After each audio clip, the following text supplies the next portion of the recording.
Hello, good morning बच्चों। आज हम लोग 11th क्लास में शुरुआत करते हैं फिजिक्स की। ठीक है, पहला वीडियो है ये। तो सबसे पहली चीज़ तो ये है कि क्लास 11th में, ठीक है, जो फिजिक्स शुरुआत होती है तो सबसे पहले तो फंडामेंटल मैथमेटिक्स है, लेकिन जो एक्चुअल फिजिक्स है वो सेकंड चैप्टर शुरू होती है, जिसको हम बोलते हैं यूनिट एंड मेजरमेंट। ठीक है ना, मापन और मात्रक से भी शुरू होती है और वहीं पे हमें प्रतिशत त्रुटि भी पढ़ना होता है। तो सबसे पहले हमें पढ़ना है कि भौतिक विज्ञान। ठीक है भैया, भौतिक विज्ञान एक्चुअल में क्या है बताइए। आपको 9th क्लास में बताया था मैंने। भौतिक विज्ञान क्या है? विज्ञान की वह शाखा जिसके अंतर्गत हम लोग द्रव्यमान, समय, लंबाई आदि का अध्ययन आसानी से कर सकते हैं, उसे क्या कहते हैं? विज्ञान कहते हैं। या कह सकते हैं वातावरण में होने वाला ऐसा प्रत्यक्ष परिवर्तन, ठीक है, जो हमारी आंखों को दिखाई देता है। यानी सिंपल सी बात है कि जो ऐसा परिवर्तन जो हमारी आंखों को आसानी से दिख जाए, उसे क्या कहते हैं? भौतिक परिवर्तन कहते हैं। यानी भौतिक विज्ञान के अंतर्गत आता है। ठीक है ना, तो जरूरी यही है भैया कि जैसे अगर देखा जाए 11th में भौतिक विज्ञान, तो शुरुआत कहाँ से होती है? पहली चीज़ तो हमें ये पढ़ना होता है कि भौतिक राशियाँ क्या होती हैं? भौतिक राशियाँ, भौतिक राशियाँ।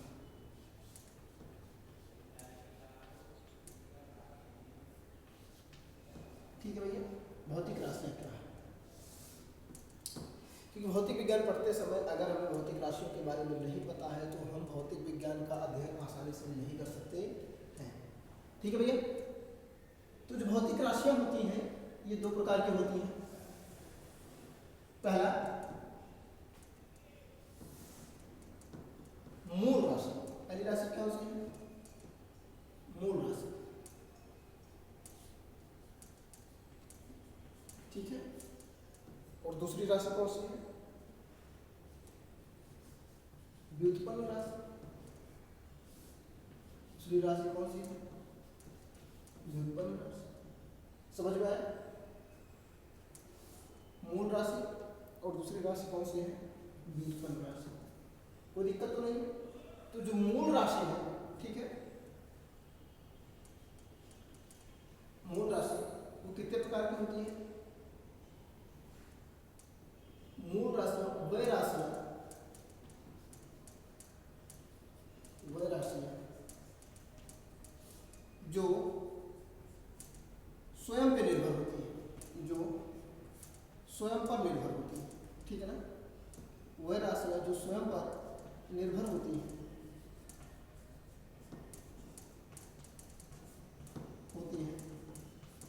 अर्थात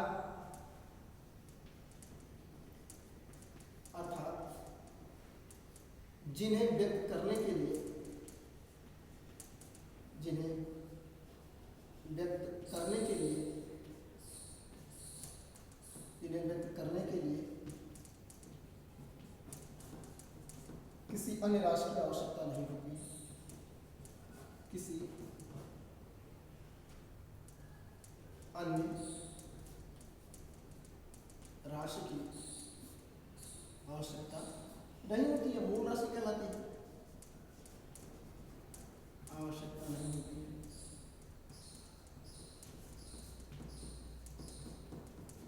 नहीं होती है। ठीक है, तो क्या कहलाती है? मूल राशि कहलाती है।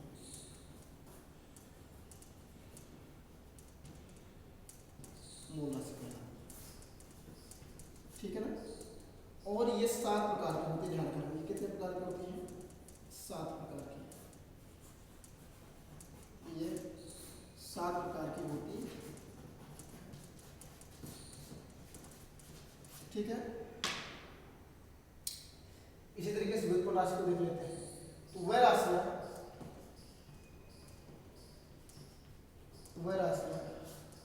जो मूल राशियों की सहायता से उत्पन्न होती है, जो मूल राशियों की सहायता से उत्पन्न होती है, मूल राशियों की सहायता से उत्पन्न होती है, उत्पन्न होती है। क्या कहलाती हैं? व्युत्पन्न राशियां कहलाती हैं। व्युत्पन्न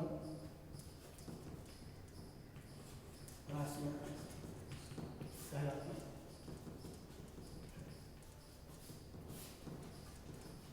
ठीक है भैया, यानी कहने का मतलब है, सिंपल सा समझ में आ रहा होगा कि मूल राशियां कौन सी राशियां हैं? वह राशियां जिन्हें व्यक्त करने के लिए किसी दूसरे राशि की आवश्यकता नहीं होती है, वो स्वयं पर निर्भर होती है, उन्हें हम क्या कहते हैं? मूल राशियां कहते हैं। और वह राशियां जो मूल राशियों की सहायता से उत्पन्न होती हैं, उन्हें क्या कहते हैं? व्युत्पन्न राशियां कहते हैं।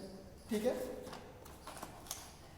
अगला देखिए, जैसे यहीं पे अगर बात की जाए, हमने कहा ना मूल राशियां कितने प्रकार की होती है, तो यहाँ क्या लिखा है? 7 प्रकार की होती है। बात समझ गई? तो वो 7 प्रकार कौन कौन से हैं? ध्यान।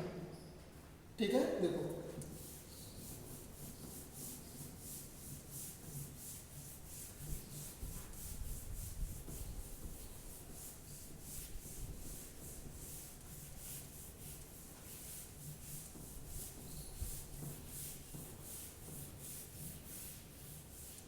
अगली हेडिंग हमारी है मूल राशियों के प्रकार। मूल राशियों के प्रकार। मूल राशियों के प्रकार। ठीक है भैया, तो पहले देते हैं, एक तरफ लिख देते हैं मूल राशि, या ऐसे लिख देते हैं क्रम संख्या। क्रम संख्या या लिख देते हैं मूल राशि।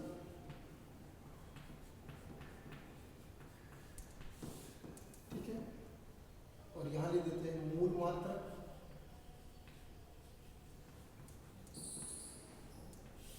ठीक है, और इसी में एक चीज अभी पढ़ने को मिलेगा हम लोगों को, बीमा। चलो बीमा की चर्चा भी बाद में करेंगे। ठीक है ना, बीमा।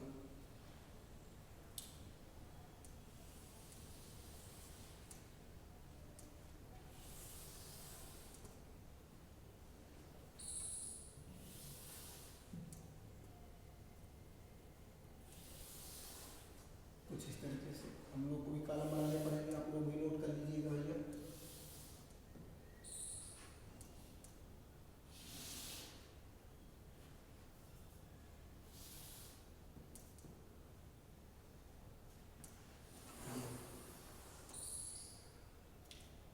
पहली है लंबाई। पहली राशि का क्या नाम है? लंबाई। दूसरे का क्या नाम है? द्रव्यमान। तीसरे का क्या नाम है? समय। चौथे का ताप। पांचवें का विद्युत धारा। ठीक है, और छठवें का ज्योति तीव्रता। ज्योति तीव्रता। और सातवें का पदार्थ की मात्रा। पदार्थ की आणविक मात्रा भी कह सकते हैं या मात्रा भी कह सकते हैं। ठीक है ना, पदार्थ की मात्रा। लंबाई का जो मात्रक होता है वो होता है मीटर। मूल मात्रक की बात हो रही है, मूल शब्द को डिफाइन करेंगे। ठीक है ना, मूल मात्रक हो गया मीटर। द्रव्यमान का किलोग्राम। किलोग्राम। ठीक है, समय का सेकेंड। ठीक है, और ताप का केल्विन। इसके 4 मात्रक होते हैं। केल्विन। विद्युत धारा का एम्पियर। ज्योति तीव्रता का कैंडेला। ठीक है, और पदार्थ की मात्रा का क्या होता है भैया? मोल होता है। बात समझ में आ रही है? तो जो मीटर की बीमा होती है उसे हम कैपिटल एल से लिखते हैं, बीमा को हमेशा से बड़े ब्रैकेट में लिखते हैं। किलोग्राम को हम लिखते हैं एम से।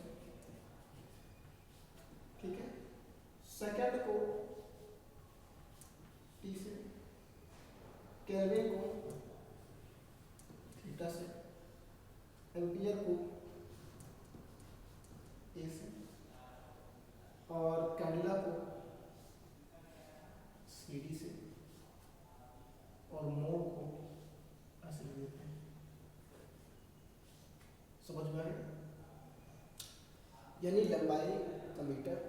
द्रव्यमान का किलोग्राम, समय का सेकंड, ताप का केल्विन, विद्युत धारा का एम्पीयर, जो तीव्रता का कैंडिला, पदार्थ की मात्रा का मोल। ये सातों क्या है? मूल राशियां हैं। सातों को नोट करना है। यदि अगर बात की जाए मूल राशि, क्या बात की जाए? मूल राशि।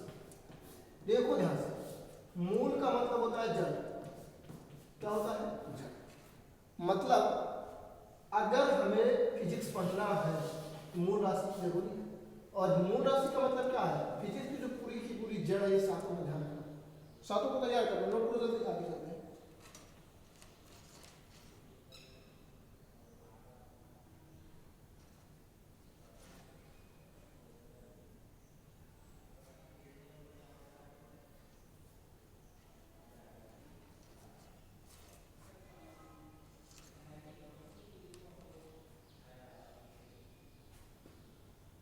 हो गया भैया?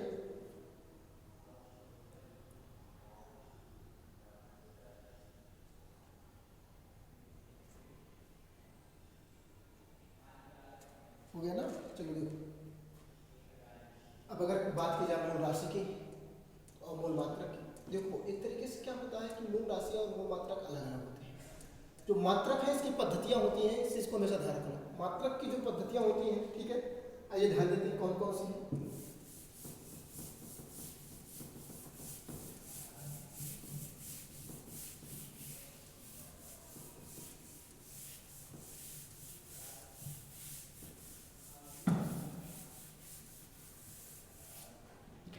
अगली डी है हमारा मात्रक की पद्धतियां।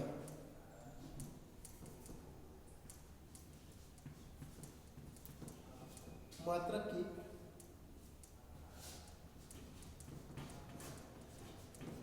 पद्धतियां,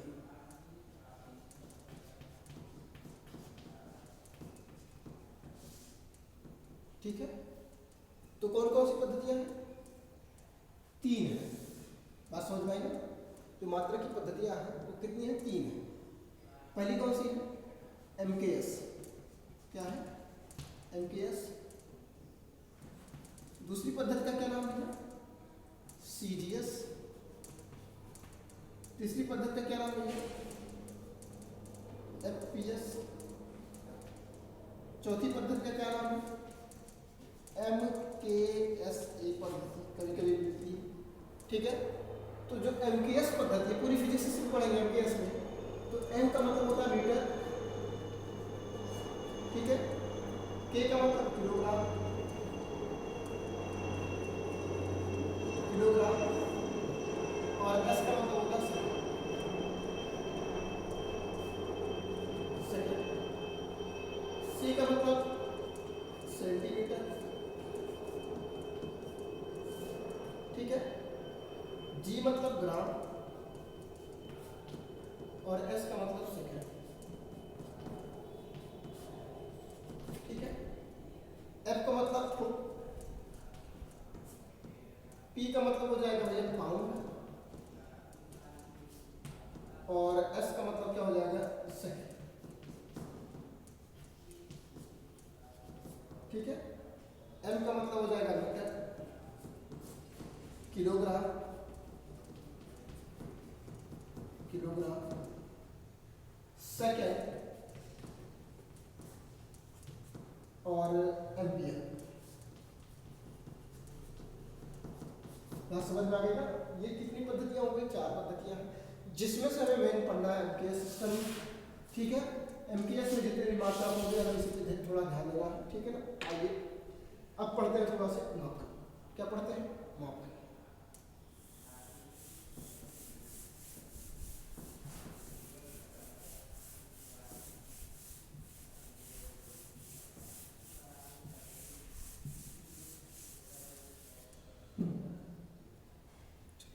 मापन क्या है?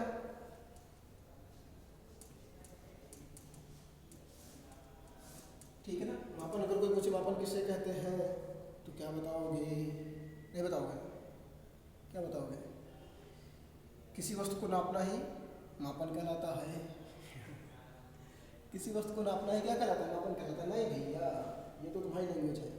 कक्षा एक के लड़का से पूछेंगे वो भी यही बताएगा, किसी वस्तु को नापना मापन कहलाता है, ठीक है ना। लेकिन आइए थोड़ा सा इसमें बात करते हैं कि इसमें 11th के लेवल से, तो यहाँ पे क्या लिखेंगे हम? ठीक है। सबसे पहली चीज होती है कि मापन के लिए दो चीजें बहुत इंपॉर्टेंट होती हैं। पहला क्या है, फॉर एग्जाम्पल आप समझते हैं, जैसे हम कहें कि जाओ 5 kg पोटैटो लेके आओ, 5 किलो आलू लेके आओ, ठीक है। और तुम पहुंचो तो तुमको केजी दे दो, मिलेगा? नहीं मिलेगा। और दोबारा पहुंचो तो भैया हमको 5 दे दो, मिलेगा? कभी मिल ही नहीं सकता है, नहीं मिलेगा ना। समझ में आया कि नहीं आया? देखो, जैसे जब तक दोनों को कंबाइन नहीं करेंगे तब तक नहीं मिलेगा। तो 5 क्या है? इसको बोलते हैं संख्या।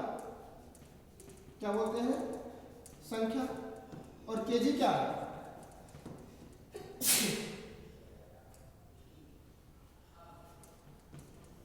मात्रा। केजी क्या है? मात्रा। तो 5 क्या हो गया? संख्यात्मक मान इसको बोलते हैं। क्या बोलते हैं? संख्यात्मक मान। और दूसरा क्या हो गया? मात्रक हो गया। बात समझ में आई कि नहीं? मतलब जब तक दोनों कंबाइन नहीं करेंगे तब तक हमें कुछ मिलने वाला नहीं। तो यहाँ से हम कह सकते हैं, ध्यान दिया जाए तो मापन की परिभाषा मिल सकती है, संख्यात्मक मान, संख्यात्मक मान तथा मात्रक के गुणनफल को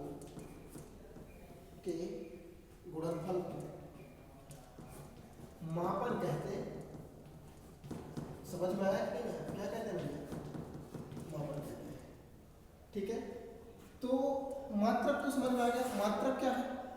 यहाँ से अगर इसका संख्या तो समझ में आ गया ना। संख्या क्या है? संख्या परिभाषा लिख के दिखाना, मुझे बताना भाई। मात्रक क्या है? अंतरराष्ट्रीय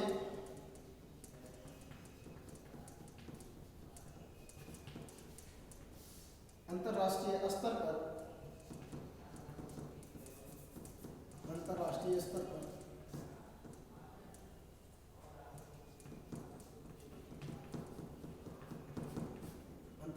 पर तैयार किए गए मानक, अंतरराष्ट्रीय स्तर पर तैयार किए गए मानक को ही मात्रक, अंतरराष्ट्रीय स्तर पर तैयार किए गए मानक को ही क्या कहते हैं? मात्रक कहते हैं। बात समझ में आ गई? कोई दिक्कत? तो जितना आज हमने बताया थोड़ा इस पर चर्चा करना, देखना, ध्यान देना। उसके बाद का जो टॉपिक होगा वो हम कल से डिस्कस करेंगे। कंफर्म हो गया कि नहीं हो गया? और ऐसे ही क्लास देखते रहो भाई, नोट्स बनाते रहना। नोट्स आते ही अगर ओपन होता है विद्यालय तो मैं तुरंत चेक करूँगा। हाँ, उसके बाद जानते हो, ठीक।